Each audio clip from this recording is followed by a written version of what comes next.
Portanto, confessem os seus pecados uns aos outros e orem uns pelos outros para serem curados. A oração de um justo é poderosa e eficaz. Vejam só. Aqui eu estou fazendo como se eu fosse o Tiago escrevendo, tá bom? Vejam só como é poderosa. Tinha um rapaz na Bíblia chamado Elias. Ele era humano como eu e você. E ele orou fervorosamente para que não chovesse, e não choveu sobre a terra durante 3 anos e meio. E olha só, ele orou outra vez, e o céu enviou chuva. E a terra produziu seus frutos.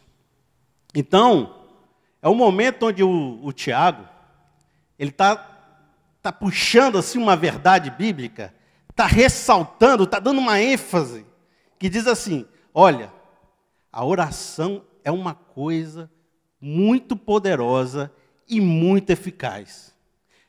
Tanto que um homem que era que nem você, que nem eu, não tinha nada muito especial nele, orou, e a partir daquele momento de oração, houve uma movimentação no céu, no reino espiritual e no reino físico, onde a chuva deixou de acontecer.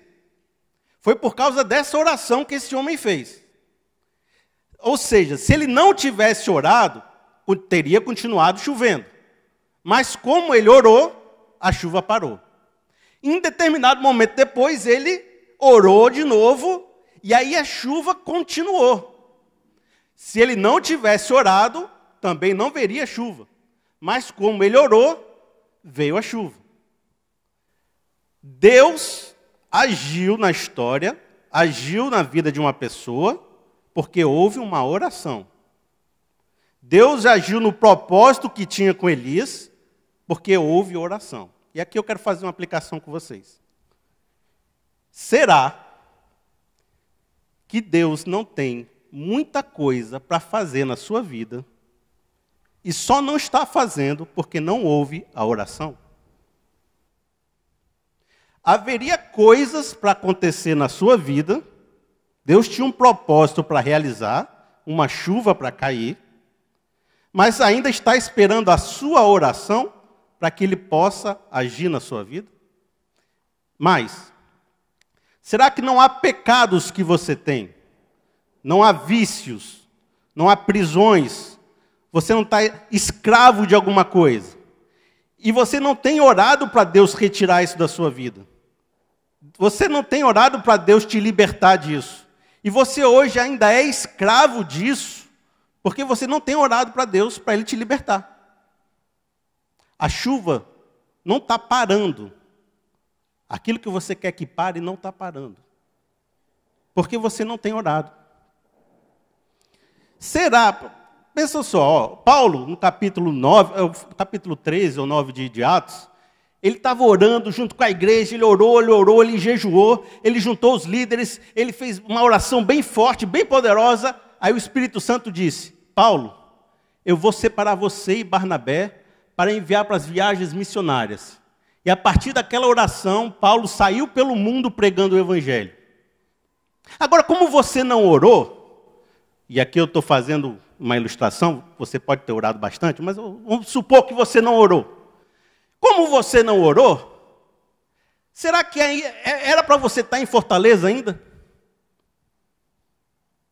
Será que era para você estar nessa cidade? Será que Deus não tinha um propósito para você em outro estado, em outro país, em outro local, mas você ainda não teve coragem de sair, você não teve coragem de aceitar aquele emprego, você não teve como portas abertas para mudar a sua situação, porque você não ora, porque você não é um homem de oração.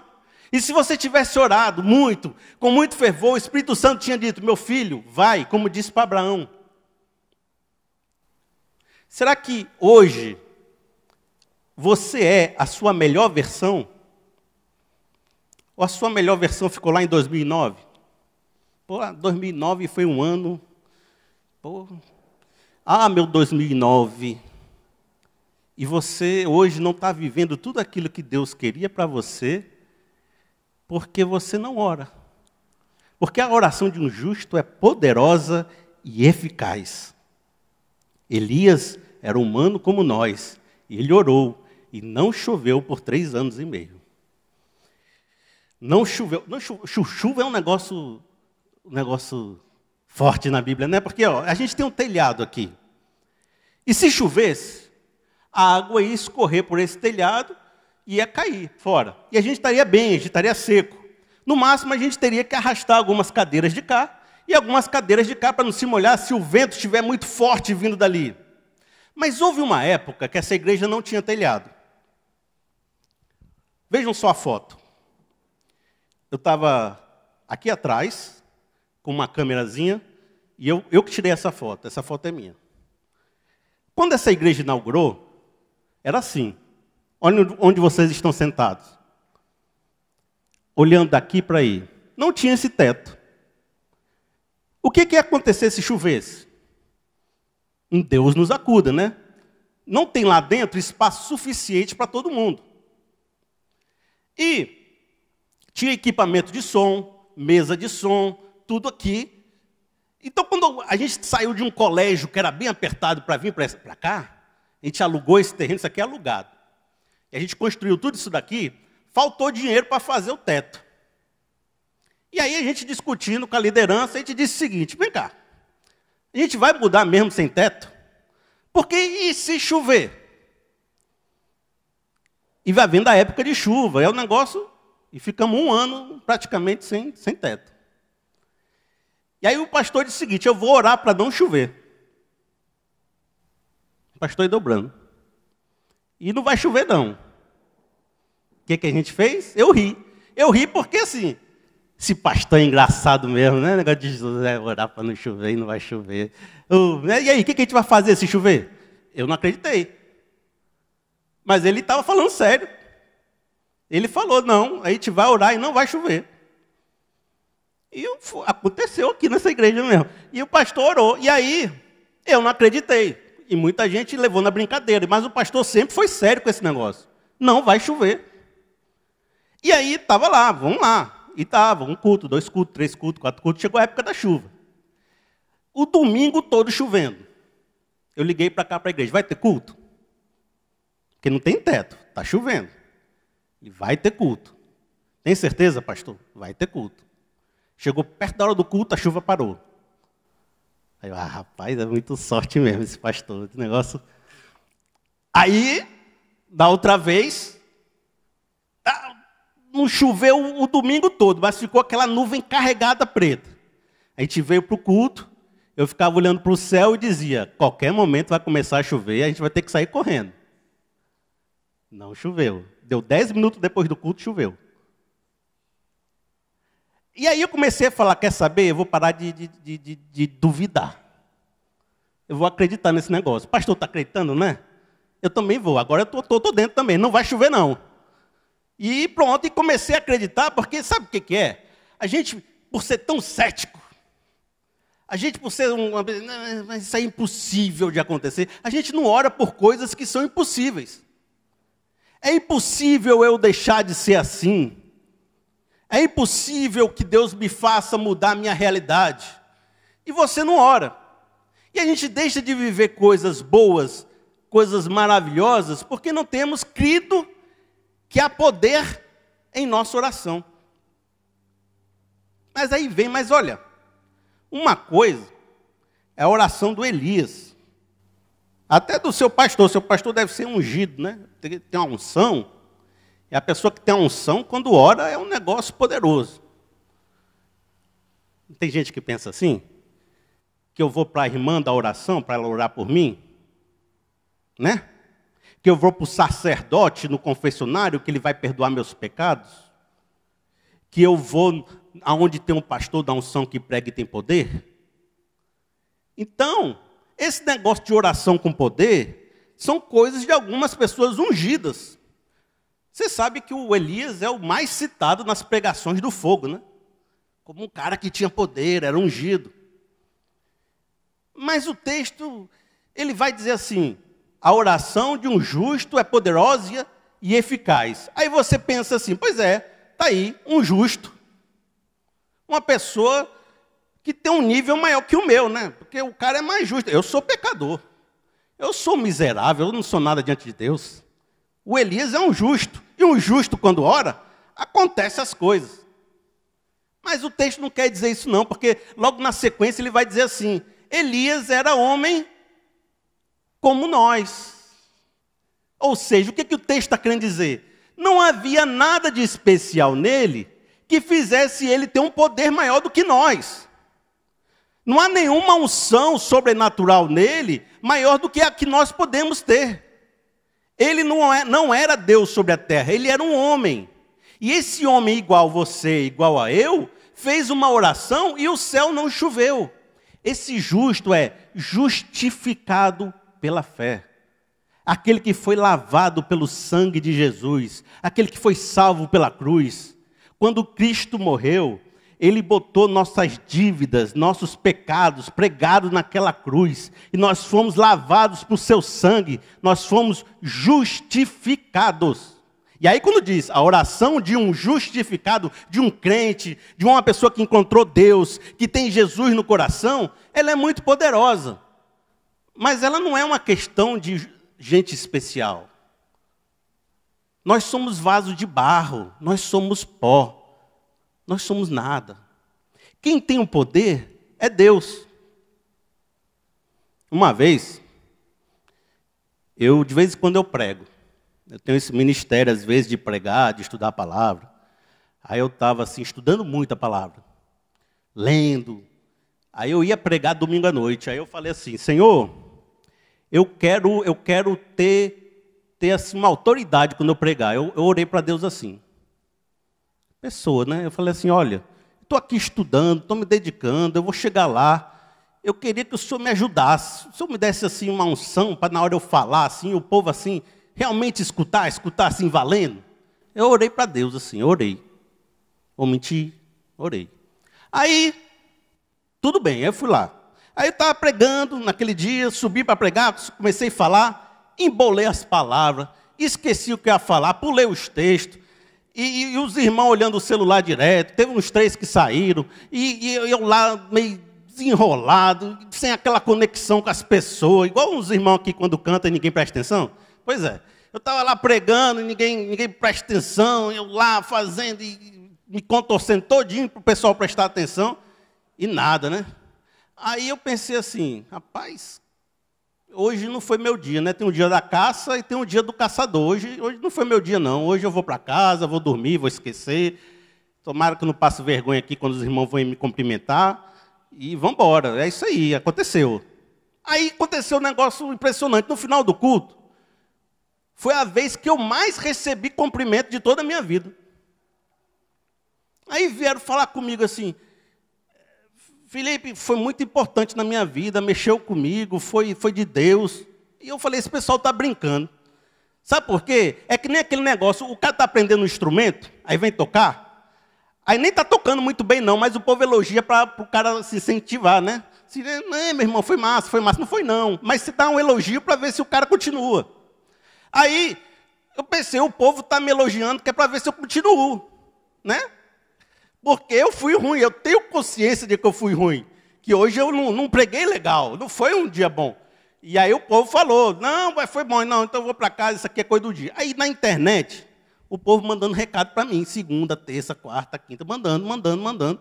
Olha, Felipe, foi uma bênção, você é de Deus, não sei o quê. Aí eu fui orar, porque eu não estava conseguindo entender esse negócio, não. Eu falei, Deus, como é que no dia que eu fui pior na minha vida, eu tive o maior número de manifestação de que você agiu? Aí Deus falou comigo, porque de vez em quando Deus fala comigo. Ele falou assim, é isso aí mesmo que tu está dizendo, é para você ver que não é você que faz alguma coisa, sou eu. Você não é nada, você é barro. Se eu quiser fazer que o povo goste, eu faço. Se eu não quiser que ele não goste, não goste. Então não adianta você ficar se esforçando demais, decorando o texto, e arrumando coisa para falar, porque o poder é meu, não é seu. Foi isso que Deus falou comigo. Aí eu falei, tudo bem, sim senhor. A partir de agora, mudei. Mas é isso mesmo. E às vezes a gente fica orando achando que o poder é nosso. Aí se eu fizer uma oração assim, falando assim uns termos bonitos, Deus faz. e se eu for naquela pessoa, aquela pessoa... Meu irmão, o poder não é dessas pessoas. O poder é de Deus. Nós somos como Elias. Nós somos humanos. O poder não é nosso. O poder é de Deus. Você já aprendeu isso na sua vida, que o poder é de Deus? Ou você ainda fica buscando locais abençoados? Eu vou subir no monte para orar. Eu vou ir naquele local onde tem a bênção. Não, o poder é de Deus. Está ao alcance de cada um de nós. Veja. Mas então, se eu sou igual a você, e você é igual a ele, e você é igual a ele, e ele é igual a mim, e eu sou igual a Elias, existe diferença de quem ora? Existe diferença de oração? Existe, né? A gente sabe que existe. E aí que vem o texto diz que Elias, sendo humano como nós, ele orou fervorosamente para que não chovesse. E aí é que está. É a qualidade da oração de Elias. Foi a intensidade que ele orou. Foi todo o coração dele estava nisso. Toda a sua energia, todo o seu ser, toda a sua concentração estava nisso. Ele orou de modo fervoroso. Ele não orou 5 minutos e dormiu, não. Ele orou de forma impactante. Porque vejam só, Jesus, quando estava indo ser crucificado, ele subiu no Getsemane, começou a orar em profunda angústia, orou 1 hora todinha, ele estava com Pedro, João e Tiago. Aí ele volta para falar com Pedro, João e Tiago, o que eles estavam? Eles estavam dormindo. Aí Jesus, bora pessoal, vamos orar, isso é importante. Essa época é a mais importante de toda a história. Levantem-se, orem. Ele vai lá. Ele ora mais durante 1 hora, suando gotas de sangue, um momento importantíssimo, Jesus se derramando fervorosamente, ele volta os discípulos dormindo. Os discípulos não tinham consciência da importância daquela hora. Eles não estavam colocando todo o seu ser, toda a sua energia, toda a sua vontade naquilo.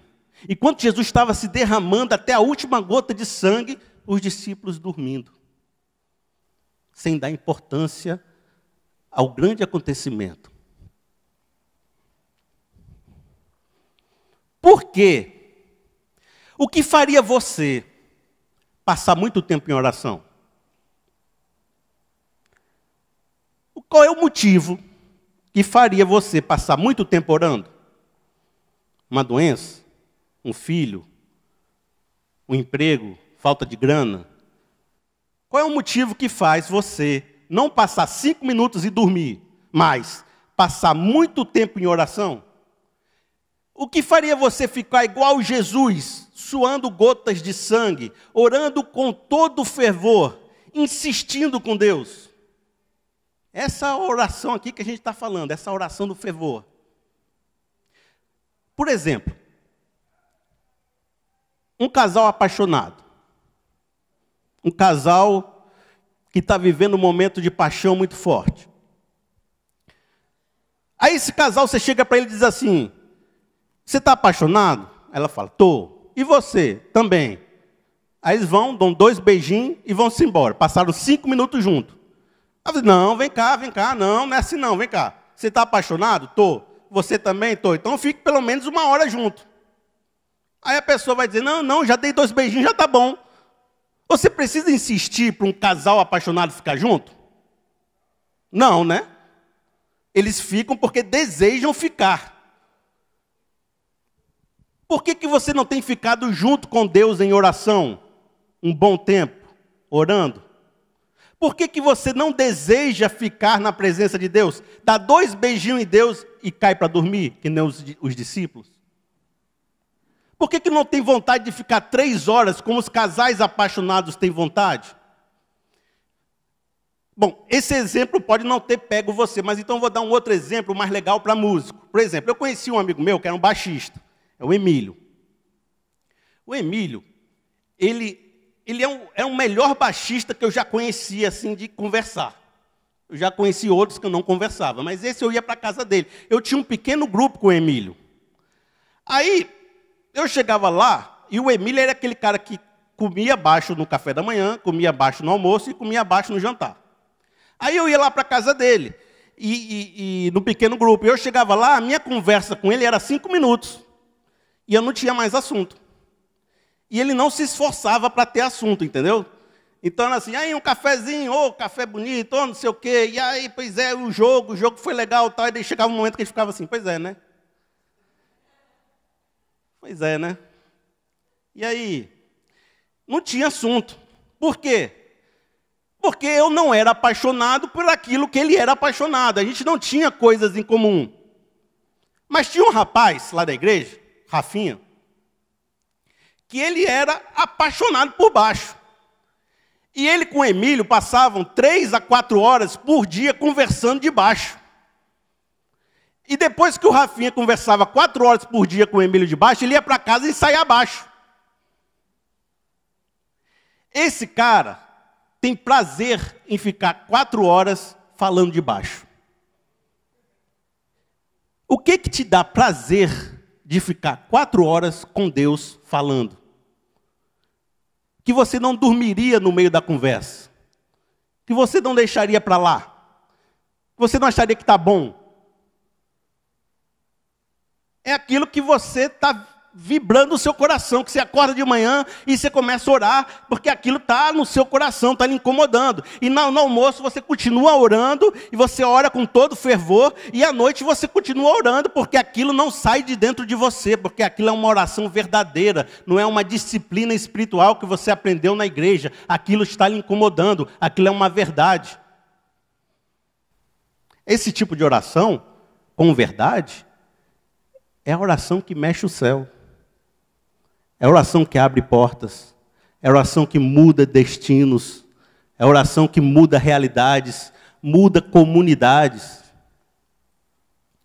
Jesus, ele falou uma passagem muito legal. Olha só, Mateus 7, 7 a 11. Diz assim: peçam e lhes será dado. Busquem e encontrarão. Batam e a porta lhes será aberta. Pois todo o que pede, recebe. O que busca, encontra. E aquele que bate, a porta será aberta. Qual de vocês, se seu filho pedir pão, lhe dará uma pedra?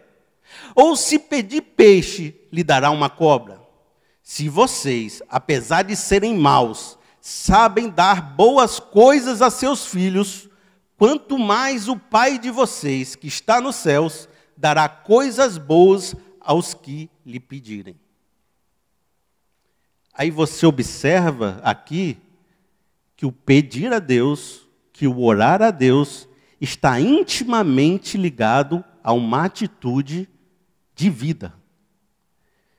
Busque, bata a porta, peça, vá atrás daquilo que você quer.